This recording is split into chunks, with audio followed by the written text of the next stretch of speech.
Dininig ang kanyang tinig ng marami dahil siya ay talagang kapani-paniwala. Tatlong katangian niya ang lumilitaw. Ang una ay ang kanyang payak na pamumuhay. Hinabing balahibo ng kamelyo lamang ang kanyang damit at balang at kulot-bukyutan lamang ang kanyang pagkain. Ang ikalawa ay ang kanyang kapakumbabaan. Inamin niyang siya ay tagapaghanda lamang ng daraanan ng isang higit na dakila kaysa sa kanya. Ang ikatlo ay ang kanyang tapang. Mahirap tanggapin ang kanyang pahatid.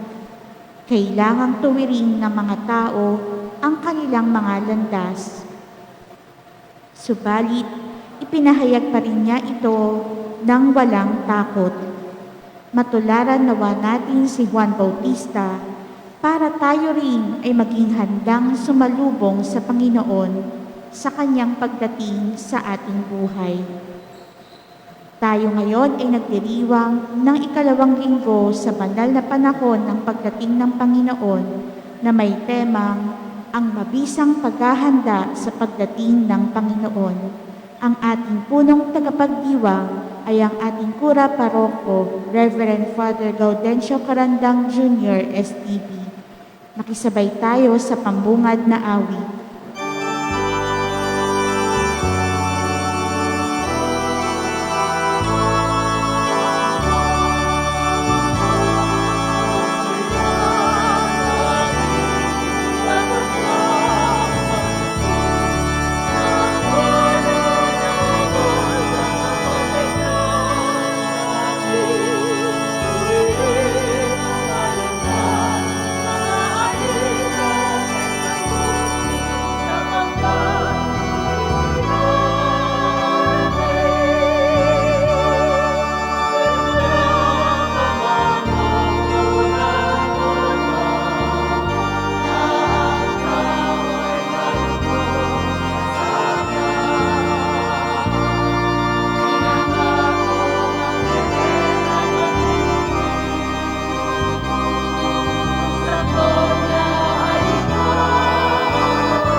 Kristo, ang pag-ibig ng Diyos Amang nagsugo kay Juan upang ihanda ang daraanan ng kanyang anak at ang pakipagkaisa ng Espiritu Santo ay sumainyong lahat. At sa may iyo rin. Tayo tinatawag ng Diyos na maghanda para sa pagdating ng manunubos. Para sa ating kawalan ng sigasig na dinggin ang pahatid ni Juan Bautista, humingi tayo sa Panginoon ng kapatawaran. Para sa aming kahinaan ng pananampalataya sa iyong pagtawag sa amin para magbagong buhay, Panginoon, kaawaan mo kami. Panginoon, kaawaan mo kami. Para sa aming kawalan ng pag-asa sa mga bunga ng tunay na pagtalikod sa kasalanan, Kristo, kaawaan mo kami.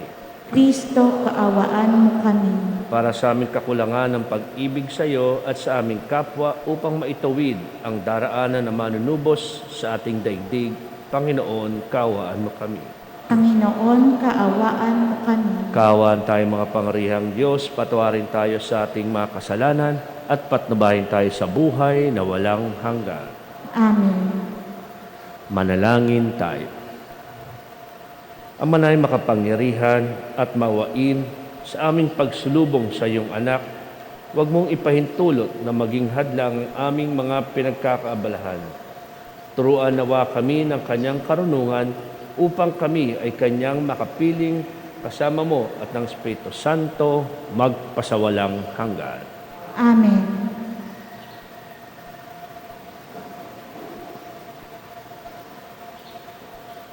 Ipinahahayag ni Propeta Isaías ang paghahandang gagawin ng Diyos para sa pagdating ng manunubos.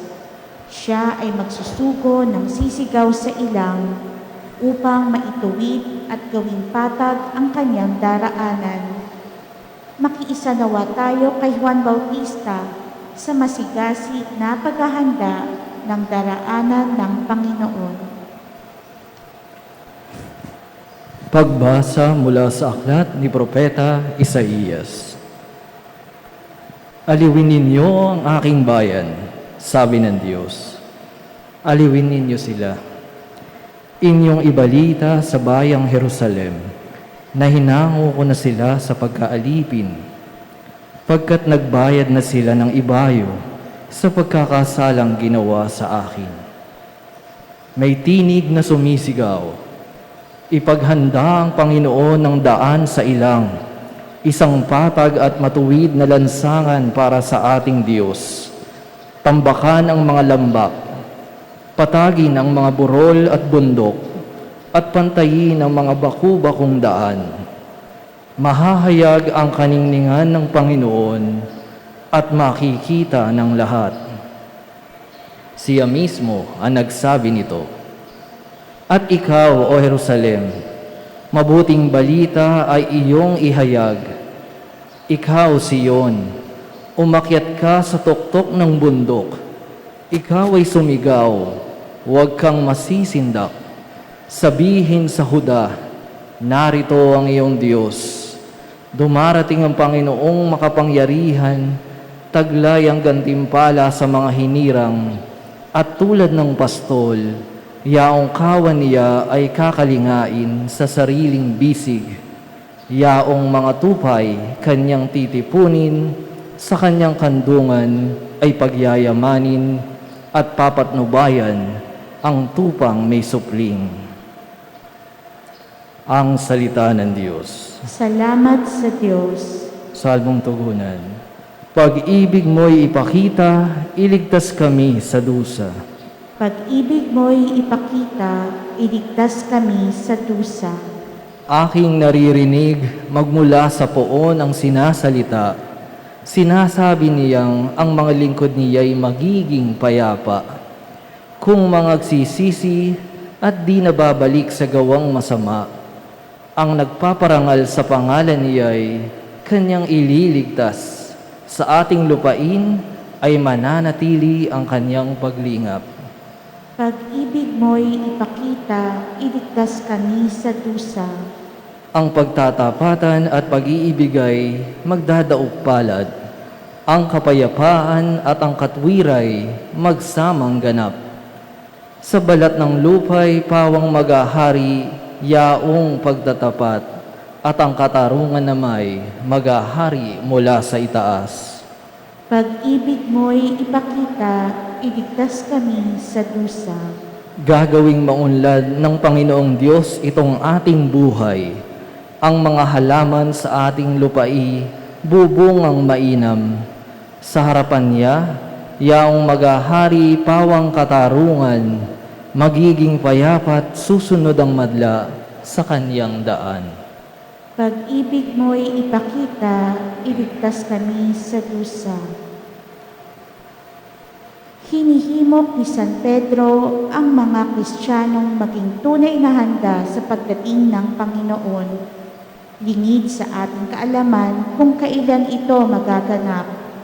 Ngunit ito ay hindi dapat katakutan. Sa halip, dapat itong abangan ng may pananabik. Pagbasa mula sa ikalawang sulat ni Apostol San Pedro. Huwag ninyong kalilimutan ito, mga pinakamamahal. Sa Panginoon, ang isang araw ay 1,000 taon, at ang 1,000 taon ay isang araw lamang. Ang Panginoon ay hindi nagpapabaya sa kanyang pangako tulad ng inaakala ng ilan.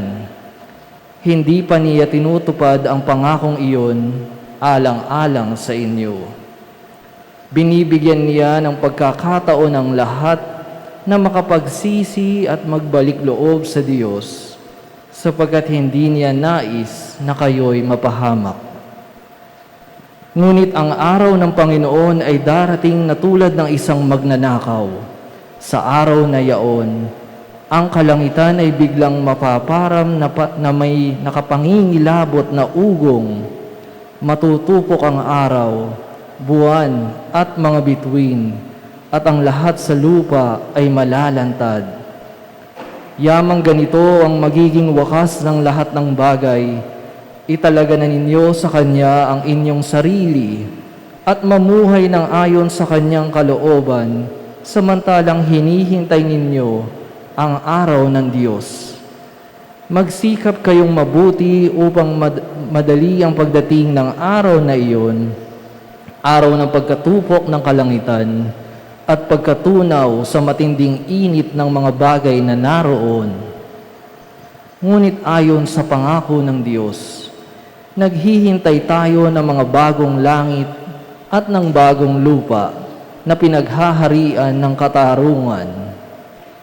Kaya nga, mga minamahal, samantalang kayo'y naghihintay, sikapin ninyong mamuhay na payapa, walang dungis at kapintasan. Ang salita ng Diyos. Salamat sa Diyos. Tayo ngayon magbigay galang sa mabuting balita.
Sumainyo ang Panginoon, At sumaiyo rin. ang mabuting balita ng Panginoon ayon kay San Marcos. Papuri sa iyo, Panginoon.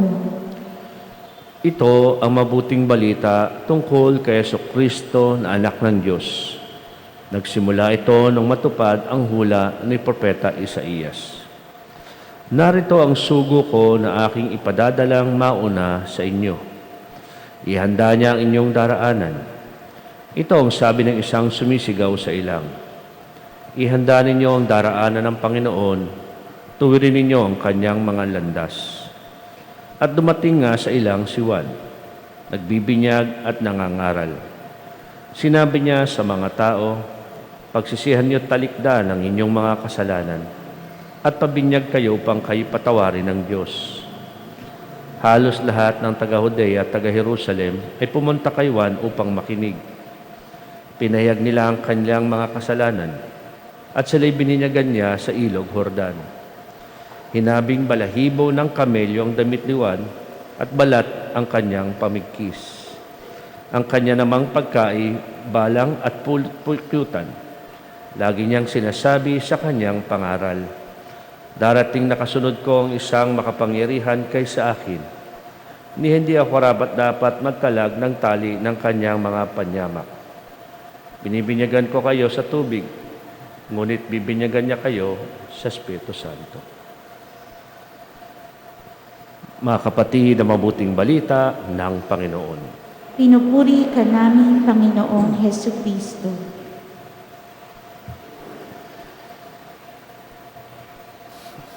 Magandang umaga sa inyong lahat. Siyempre, magandang umaga sa lahat ng ating mga nanonood sa ating live streaming.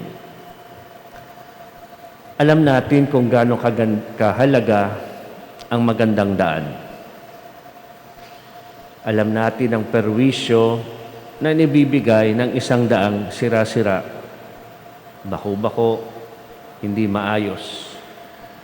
Kaya hindi nakapagtataka kung yan din ang naisipan ng gobyerno. Ang programa nilang build, build, build.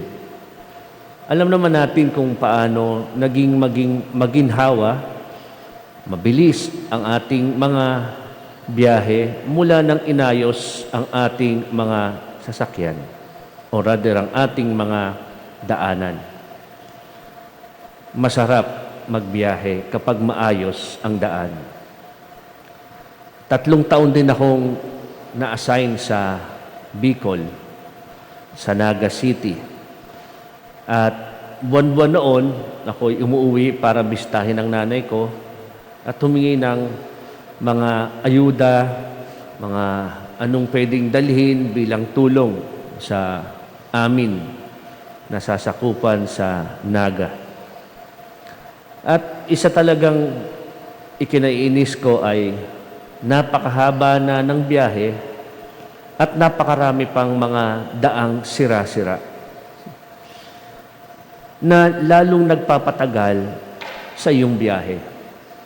Matagal na, tumatagal pa. Inconvenient pa. Malimit akong nagdadrive mag-isa, kaya nakakainip. Kung ako naman ay sasakay sa bus na pwedeng matulog, maya't maya naman nagigising ka dahil kumakalog ang sasakyan. Madali kasi akong magising. Kaya talagang perwisyo ang hindi magandang daan. Contrary, kapag maganda at maayos, napakasarap matulog, magpahinga kung ikaw pasahero, at napakasarap mag-drive. Kumbaga sinasabi natin, walang hassle. Kaya nga't hindi nakapagtataka na ang pagkumparang ito ang siyang ginamit ng ating unang pagbasa para paalalahanan tayo sa paghahanda sa pagdating ni Kristo. Sinabi na mismo rito, ipaghanda ang Panginoon ng daan sa ilang, isang patag at matuwid na lansangan para sa ating Diyos.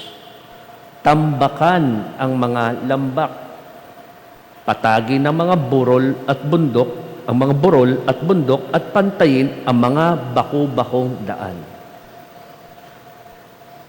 Bakit ginamit ang pagkukumparang ito sa paghahanda natin sa pagdating ni Kristo? Sapagkat lahat tayo ay sinasabihang ihanda natin ang daan para sa pagdating ni Kristo sa araw ng Pasko. At itong ating sinasabing paghahandang pang-espiritual ay kinakailangan ding pagandahin natin ang daan ni Jesus. Katulad ng isang daan na ating dinadaanan, gusto nating maayos, walang lubak, hindi sira-sira, ito rin ang sinasabi sa atin. Dapat maging maayos ang pagdating ni Kristo sa buhay natin, lalo na sa araw ng Pasko. Walang lubak, walang sira, patag ang daan.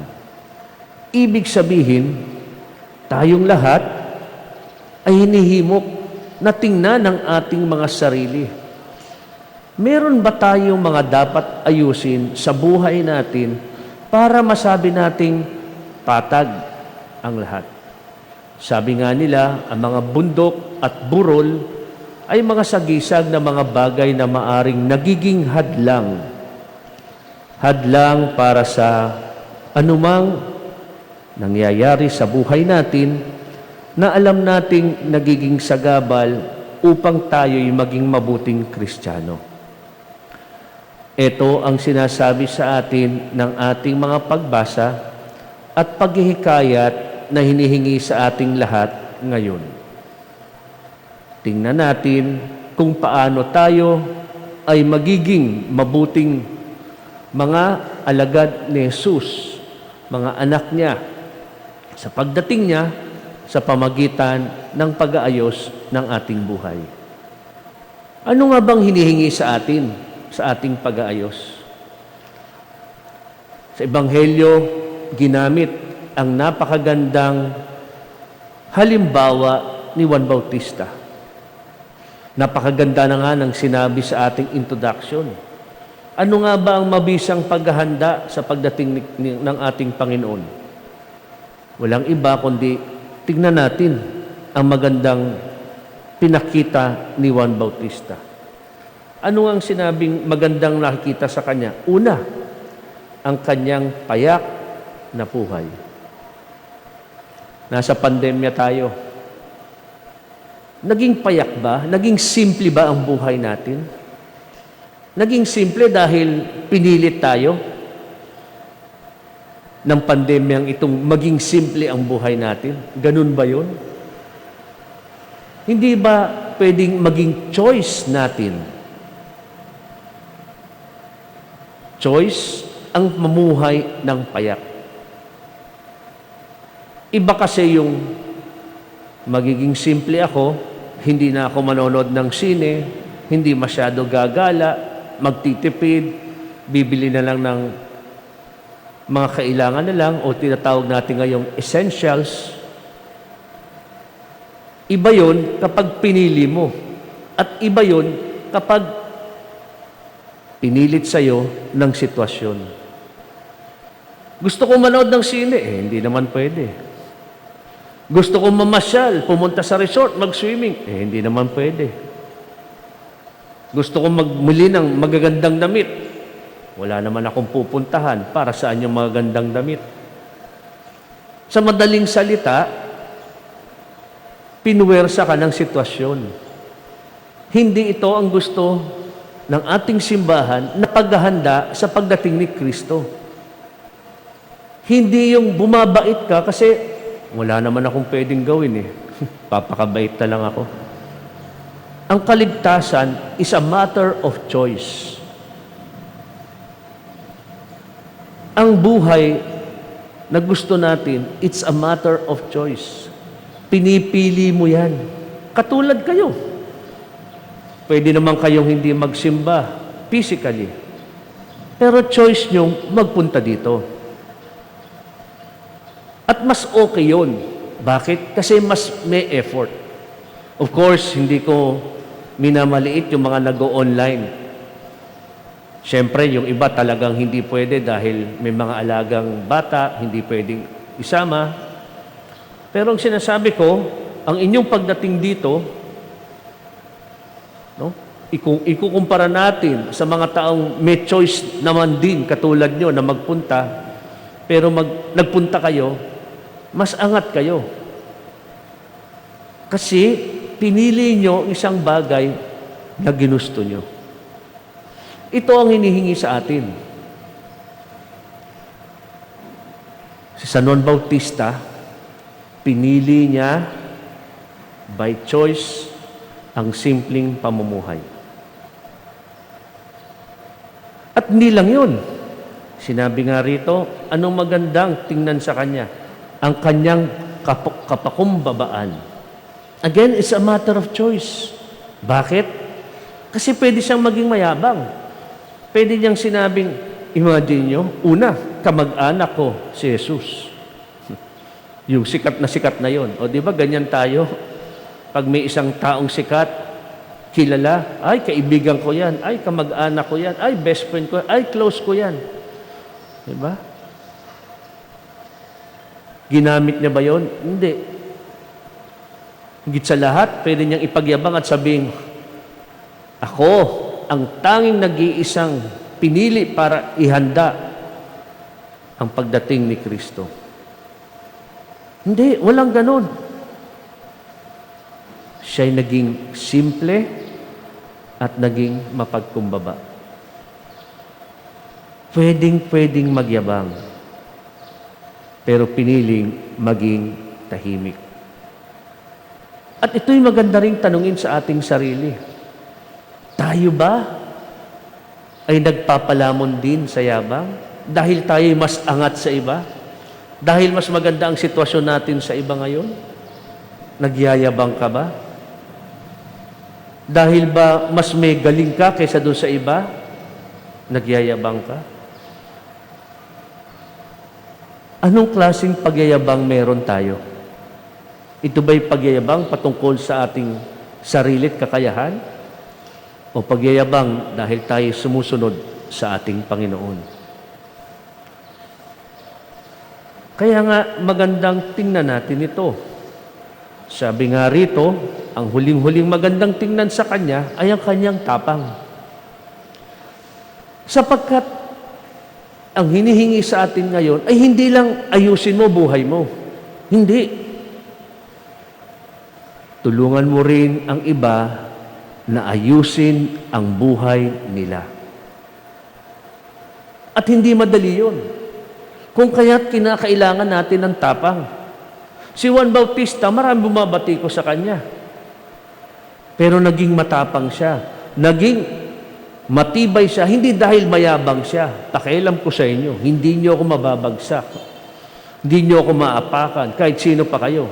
Hindi. Ang tapang niya, ay ang tapang niya na sabihin, magbagong buhay na kayo. Talikdan ninyo ang mga kasalanan ninyo.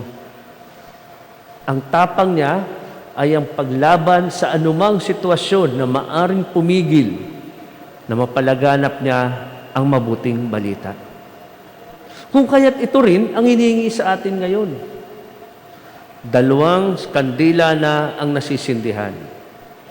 Nasa 2 linggo na tayo ng Adbento. Kalahati na. Pero medyo may oras pa para makapaghanda ng mabuti sa pagdating ni Kristo sa araw ng Pasko. Kung kaya nga't ito ang hinihingi sa atin lahat. Hindi yung maghintay na lang tayo, total, umulat, bumagyo, ano pang mangyari, tuloy ang Pasko. Hindi eh. Hindi tayo sinasabihan na magkaroon ng passive waiting. Sige lang, tambay, darating at darating. Pero active waiting. Aktibong paghihintay sa pagdating ng ating Panginoon. Pag sinabing aktibo ka, may ginagawa ka. Diba? Yung mga joke natin, no? Galaw-galaw din, baka ma-stroke ka. Yun. Pwede rin sa ating pamumuhay Kristiyano, galaw-galaw naman, baka ma-stroke ka, baka manigas na ang iyong pananampalataya, baka hindi na lumago. Ito ang hinihingi sa atin na patuloy nating tingnan ang buhay natin sa araw-araw. Ano ba yung mga hadlang sa buhay ko na dapat kong tingnan? Dahil ang panahon na ito ay huwag nating sayangin. Bakit? Kasi maraming bagay ngayon ang mga tinanggal sa buhay natin na alam nating hindi naman pala ganun kahalaga. Na masyado nating binibigyang pansin noon. Pinakita sa atin ang pandemyang ito ang kalagahan ng Diyos. Ang kalagahan ng buhay kasama ang ating mga mahal sa buhay, lalong-lalo na ang ating mga pamilya. Dahil napuwersa tayo ng sitwasyon para makasama natin ang sapilitan ng ating mga mahal sa buhay. Pero doon tinuruan tayo, it's about time. Nakalimutan mo ang kahalagahan ng iyong pamilya, ng iyong mga mahal sa buhay. Ang dami kong mga kilalang nagsabi sa akin, Father, kung meron mang naitulong sa amin ang pandemyang ito ay yung pagbubuo ng aming pamilya. Ito ang sinasabi sa atin na yung aktibong paghahanda sa pamagitan ng magpagtingin, ano may yung mga lubak-lubak na yan, sira-sira at mga bundok at burol na maaring nagiging hadlang sa iyong pagiging mabuting Kristiyano. Baka sobrang yabang mo na. Hindi na burol yan. Baka bundok na. Baka masyadong wala ka nang pakialam sa buhay ng iba. Tingnan mo rin. Kaya nga, ito ang dapat nating tingnan na dahil mas payak ang ating celebration ngayon, mag-concentrate tayo sa essentials. Di ba pag namili ka, ang dami mo makikita doon, essentials. Ito ang mahalaga. Nakakita ba kayo na ang tatak na nilalagay sa mga damit ngayon, essentials? Sapatos, pabango, ilalagay lang essentials. Hindi. Nakalagay doon sa mga isang istante, essentials. Ayan, no? Alcohol, di ba? Face mask, face shield, at kung ano-ano pa na mas mahalaga kaysa anumang bagay. Dahil ang magandang damit ay hindi makakatulong para hindi ka atakihin ng COVID. Ang pabango, magandang kutis, magandang skin, ang maputing skin ay hindi magpapapigil sa paglapit sa iyo ng virus. Kaya nga sinasabi, ito ang essentials, ito ang bilhin nyo. Yan ang magpipigil. Yan din ang sinasabi sa atin ng ating pananampalataya. Piliin natin yung essentials ngayon sa buhay natin. Yung alam natin na makakatulong sa ating paglago bilang mga Kristiyano. Dahil meron at merong hadlang na darating.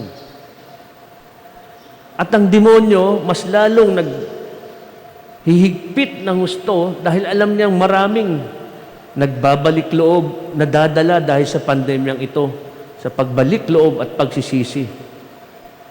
Kaya nga, delikado rin. Dahil double time siya, overtime siya, ganun din tayo. Tingnan natin kung ano nga ba ang lumalamon sa atin ngayong Pasko, ngayong darating na Pasko. Ano bang pinagkakaabalahan mo?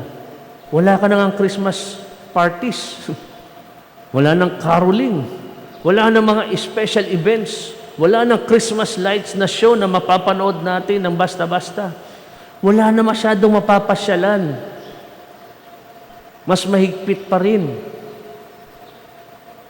Tayo ba ay nilalamon pa rin ito? Ang Pasko ba natin o paghanda ng Pasko ay pareho rin lang ng ginawa natin dati? Kung iba ang panahon ngayon, dapat iba rin ang ating paghahanda ngayon. Lahat ng bagay narinig natin sa ginagawa natin, new normal. Sana rin sa ating paghahanda sa pagdating ni Kristo sa taong ito, new normal din. Hindi ang sitwasyon ang magdidikta sa atin para sa new normal na ito. Ikaw ang magsabi sa sarili mo, ano ba ang new normal na gagawin ko? Magiging simple ang buhay ko. Pipiliin ko o lilista ko, ano ba yung mga simpleng gagawin ko na lang? Maging kontento ko anong meron. Ano ang gagawin ko para ako'y manatiling mapagkumbaba? O anumang dapat mong tingnan sa iyong buhay, katulad ng ginawa ni San Juan Bautista. Sana tularan natin siya. Sana sa araw-araw, habang palapit ng palapit ang pagdating ni Kristo, siguraduhin natin hindi tayo mapag-iwanan sa ating paghahanda at pagtulong sa ating kapwa na maging handa rin sa pagdating ni Kristo. Ulitin ko, new normal ngayon, sana rin ang paghahanda mo sa Paskong taong ito ay isang karapat-dapat din na new normal. Kaaya-aya sa Panginoon at mas tanggap at mas bukas ang ating pagdating, ang ating pagtanggap sa Kanyang pagdating. Sumasampalataya ako sa Diyos amang makapangyarihan sa lahat, na may gawa ng langit at lupa. Sumasampalataya ako kay Jesucristo, iisang anak ng Diyos, Panginoon nating lahat. Nagkatawang tao siya, galang ng Espiritu Santo, ipinanganak ng Santa Mariang Birhen, pinagpakasakit ni Poncio Pilato, ipinako sa krus, namatay nilibing, nanaog sa kinaroroonan ng mga yumao, nang may ikatlong araw na buhay na maguli, umakyat sa langit, naluluklok sa kanan ng Diyos ang mga makapangyarihan sa lahat. Doon magmumulang paririto at hukom sa nangabubuhay at nangamatay na tao. Sumasampalataya naman ako sa Diyos Espiritu Santo, sa banal na simbahang katolika, sa kasamahan ng mga banal, sa kapatawaran ng mga kasalanan, sa pagkabuhay ng muli ng namatay na tao, at sa buhay na walang hanggan. Amen.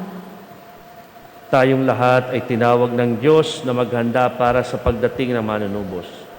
Sa ating pagsunod sa halimbawa ni Juan Bautista, ay maging maganda nawa ang ating pagsalubong sa Panginoon. Ang ating sasambitin ay, Panginoon, nagsugo kay Juan Bautista, dinggin mo ang aming panalangin. Panginoong nagsugo kay Juan Bautista, dinggin mo ang aming panalangin. Para sa mga namumuno sa simbahan, upang mapasa kanila ang pagpapakumbaba ni Juan Bautista, upang maging mabisa ang kanilang pangangalaga sa bayan ng Diyos, manalangin tayo sa Panginoon. Panginoong nagsugo kay Juan Bautista, dinggin mo ang aming panalangin. Para sa mga namumuno sa ating bansa, upang matularan nila ang payak na pamumuhay ni Juan Bautista at nang maihanda nila ang isang tuwid at patag na daraanan ng manunubos patungo sa bawat tahanan sa ating bayan, manalangin tayo sa Panginoon. Panginoong nagsugo kay Juan Bautista, dinggin mo ang aming panalangin. Para sa lahat ng mga kumikilos sa ating mga pagamutan at nagsisikap na sugpuin ang pagkalat ng COVID-19 at para na rin sa mga kawani ng pamahalaang nagpapanatili ng kaayusan sa ating lipunan upang ang kanilang pagsisikap ay gantimpalaan ng Diyos ng pagdating ng manunubos sa kanilang buhay, manalangin tayo sa Panginoon. Panginoong nagsugo kay Juan Bautista, dinggin mo ang aming panalangin. Para sa lahat ng Kristiyano sa ating bayan, upang sa ating paghahanda para sa 500 taon ng pagdating ng pananampalatayang Kristiyano sa ating kapuluan, ay lalong sumidhi ang ating sigasig na salubungin si Jesucristo sa kanyang pagdating. Manalangin tayo sa Panginoon. Panginoong nagsugo kay Juan Bautista, dinggin mo ang aming panalangin. Para sa ating lahat na nagkakatipon sa pagdiriwang na ito, upang sa panahong ito ng pagdating ng Panginoon ay maging tunay na matapang tayo sa pagtutuwid at pagpapatag ng daraanan ng manunubos sa harap ng mga hirap at hamong pumapaligid sa atin. Manalangin tayo sa Panginoon. Panginoong nagsugo kay Juan Bautista, dinggin mo ang aming panalangin. Tahimik nating ipanalangin ang ating mga sariling kahilingan.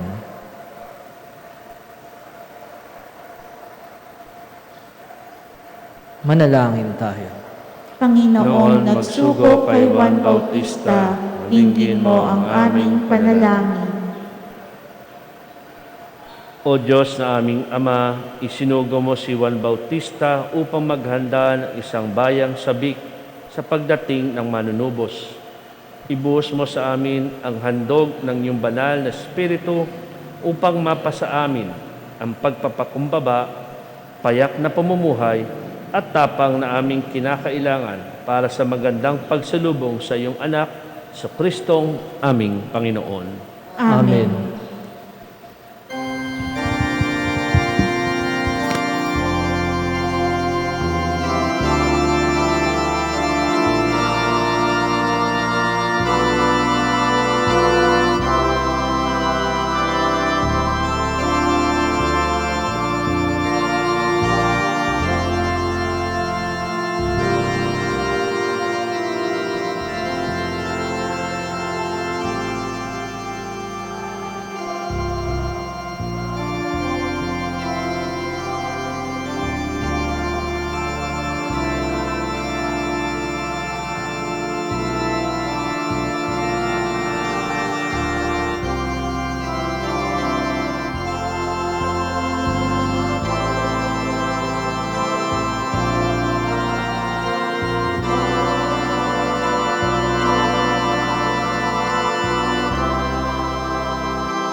Malayan kay mga kapatid, ang pampagahin natin ay kalugdan ng Diyos amang makapangyarihan. Tanggapin nawa ng Panginoon itong paghahain sa iyong mga kamay sa kapurihan niya at karangalan sa ating kapakinabangan at sa buong sambayanan niyang banal. Manaming lumikha, kalugdan mo ang aming mga panalangin at alay sa anumang kakulangan ng aming abang na kayanan, naway ang pag-ibig mo magbigay kapupunan sa pamagitan ni Kristo kasama Espiritu Santo magpasawalang hanggan. Amen. Sumainyo ang Panginoon. At sumaiyo rin. Taas sa Diyos ang inyong puso at diwa. Itinaas na namin sa Panginoon. Salamatan natin ang Panginoong ating Diyos. Marapat na siya'y pasalamatan. Manay makapangyarihan, tunay marapat na ikaw ay aming pasalamatan sa pangmeso Kristo naming Panginoon.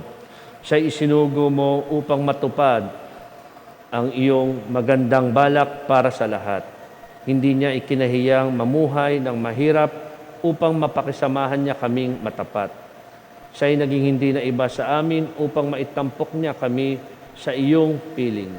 Sa kanyang lantarang muling pagdating, ang pakikisama niya ay puspusang magniningning. At ang pangako niyang kapanapanabik ay inaasahan namin ng lubos na makakamit. Kaya kaisa ng manghel nagsisawit ng papusampay sa kalangitan, kami nagbubunyi sa iyong kadakilaan.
Manaming banal, ikaw ang bukal ng tanang kabanalan. Kaya sa pamagitan niyong Espiritu, may banal ang mga kaloob na ito, pang para sa amin maging katawan at dugo ng aming Panginoong Jesucristo. Bago niya pinigtis ang kusang loob na maging handog, hinawakan niya ang tinapay, pinasalamatan kanya, pinaghati-hati niyon, inabot sa kanyang mga lagad at sinabi, tanggapin niyong lahat ito at kanin. Ito ang aking katawan na ihahandog para sa inyo.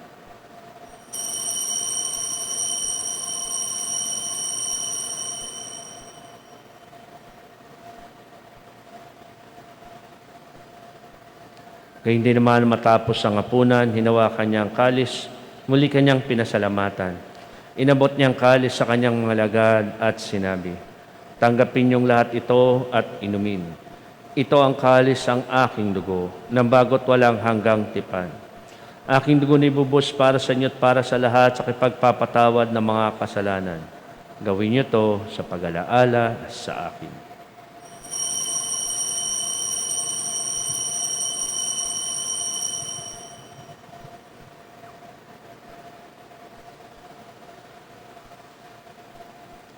Pagmunyi natin ang misteryo ng pananampalataya.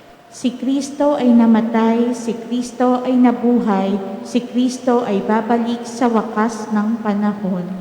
Ama, ginagawa namin ang pag-alaala sa pagkamatay at muling pagkabuhay ng iyong anak, kaya't nalay namin sa iyong tinapay nagbibigay buhay at ang kalis na kakalob ng kaligtasan. Kami nagpapasalamat dahil kumarapat tumayo sa harap mo para maglingkod sa iyo. Sinasamo namin kami magsalo-salo sa katawan dugo ni Kristo, ay mabuklod sa pagkakais pamagitan ng Espiritu Santo.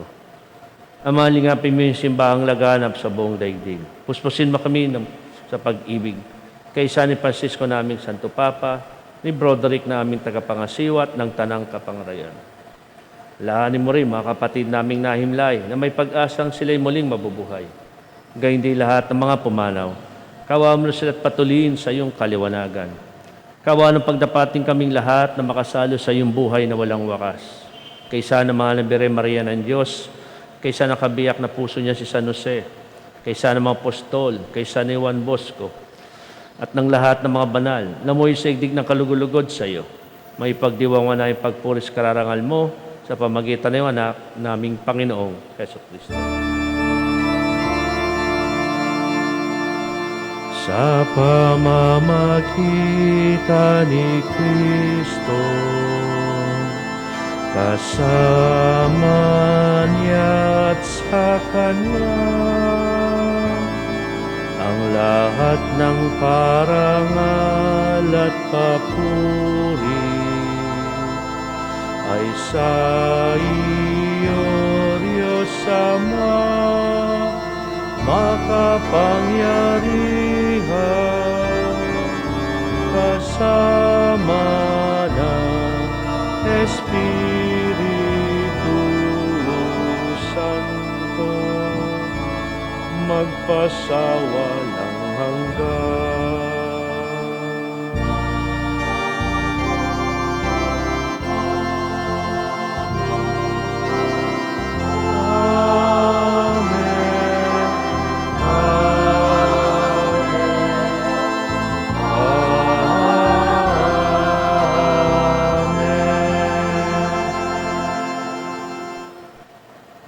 Sa dumi na galing na utos sa turo ni Jesus, sa Panginoon natin Diyos, pahayag natin ng lakas loob.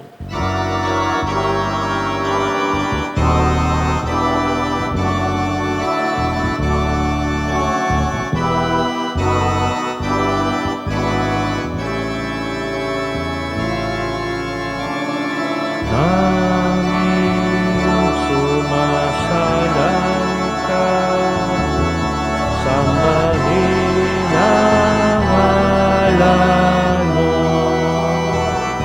Apa sa amin ang kaharian mo, sundin ang loob mo, dito sa lupa parang sa langit. Bigyan mo po kami ngayon ang aming kakanin sa araw-araw, at patawarin mo kami sa aming mga sala, para ng pagpapatawad namin sa nagkakasala sa amin, at huwag mo kami pagdulot sa tukso, at iadya mo kami sa lahat ng masama. Linamig kami diya sa lahat ng masama, pagkalooban ng kapayapaan araw-araw, iligtas sa kasalat iyo sa lahat ng kapamakan, samantalang aming pinanabikan ang dakilang araw ng papapahayag ng tagapagligtas naming si Heso Kristo. Sapagkat iyo ang kaharian, ang kapangyarihan at ang kapurihan magpakailanman. Amen. Panginoong Kristo, sinama sa mga apostol, kapayapaan iwan ko sa inyo. Aking kapayapaan ay binibigay ko sa inyo. Tungyan mo ang aming palampatwag aming mga pagkakasala. Pagkalooban mo kami na kapayapa at pagkakaisa ayon sa iyong kalooban. Kasama ng Espiritu Santo, magpasawalang hanggan. Amen. Ang kapayapaan ng Panginoon ay laging sumainyo. At sa maiyo rin. Magbigayan kayo ng kapayapaan sa isa't isa.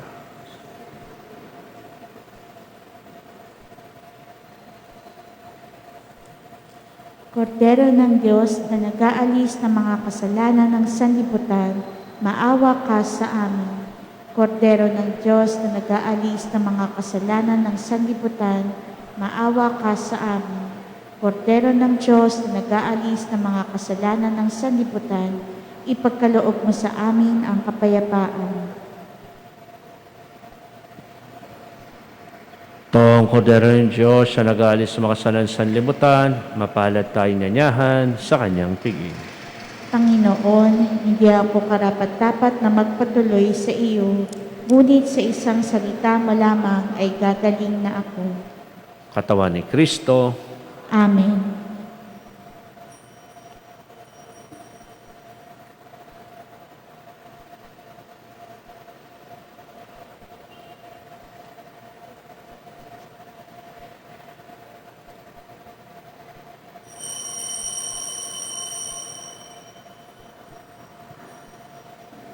Para sa mga tatanggap ng banal na komunyon, mangyari lamang na tumayo sa inyong kinauupuan at antayin ang paglapit ng mga lay ministers o pari.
Para sa mga nanonood sa kanilang tahanan, ating dasalin ng espiritual na komunyon.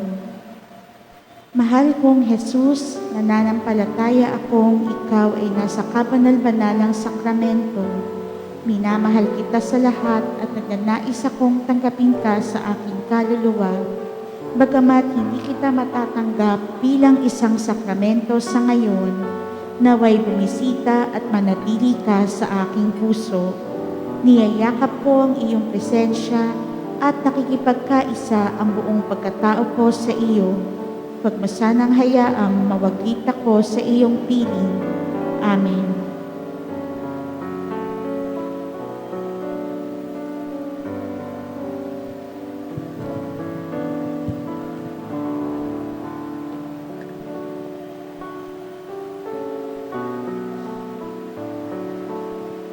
Magsiluhod tayong lahat at isalin ang Oratio Imperata laban sa paglaganap ng COVID-19.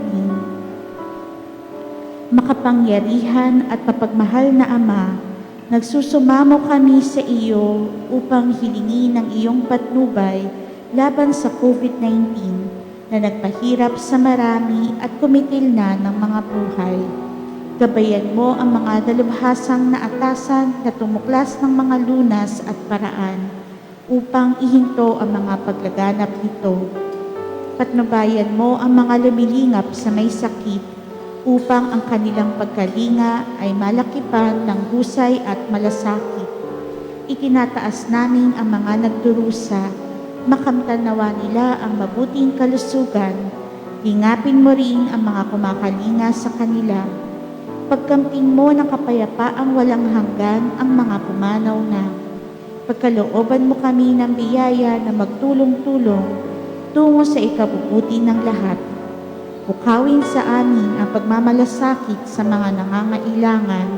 Nagsusumamo kami na iyong ihintuna ang paglaganap ng virus at ipag-adya kami sa lahat ng mga takot.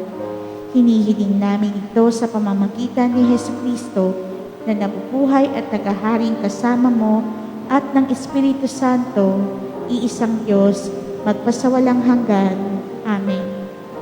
Tumutulog kami sa iyong patnubay, mahal na Ina ng Diyos. Pakinggan mo ang aming mga kahilingan sa aming pangangailangan at ipag-adya mo kami sa lahat ng kasamaan, maluwalhati at pinagpalang Birhen. Amen. Maria, mapagpagaling sa mga may sakit at mapag-ampon sa mga Kristiyano. San Rafael Arcangel, San Roque, San Lorenzo Ruiz, San Pedro Calungsod,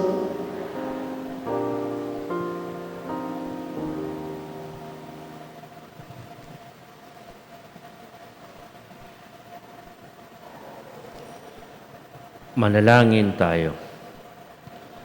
Ama na mapagmahal, kaming pinapakinabang mo sa iyong banal na salo-salo, ay turuan mong kumilala sa layunin ng iyong mga nilikhang bagay na dapat naming gamitin upang kami sumapit sa iyong piling. Sa pamisok Kristo kasama ng Espiritu Santo, magpasawalang hanggan. Amen. Magsiyo po ang lahat para sa ilang mga patalastas. Piso ko, alay ko para sa aransel. Patuloy pa rin ang ating kampanya ng Piso ko, alay ko para sa aransel. Inaasahan ang lahat ng magsisimba na maghulog ng piso pataas bilang kontribusyon. December 8, Immaculate Conception.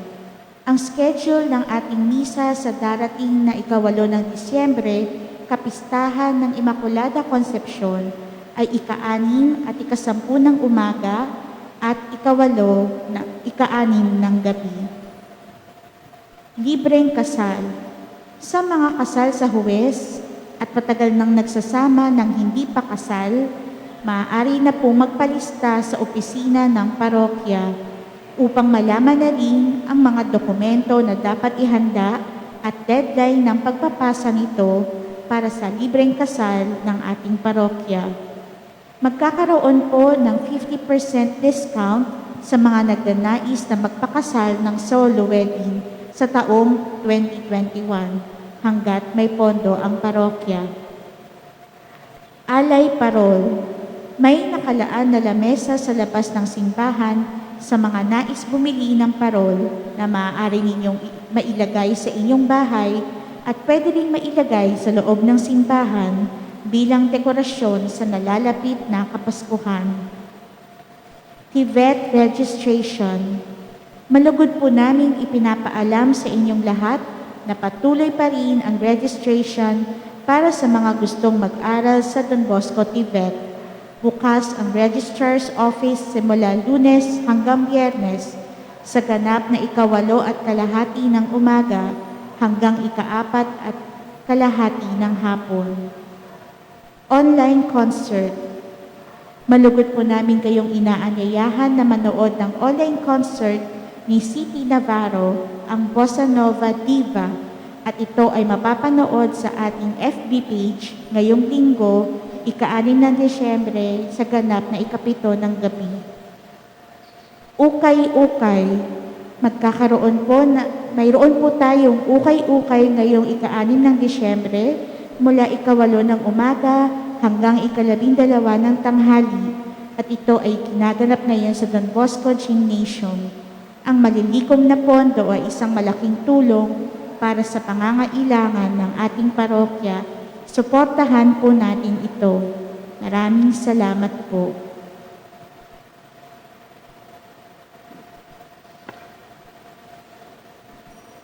Sumainyo ang Panginoon. At sumaiyo Pagpalain rin. nawa kayo ng mga pangrihang Diyos, Ama, Anak, at Espiritu Santo. Amen. Tapos ang ating pagdiriwang ng Eucharistia, humayo kayo at baunin ang mga bunga nito sa inyong buhay. Salamat sa Diyos.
Ay, pakita niyo yung tubig na.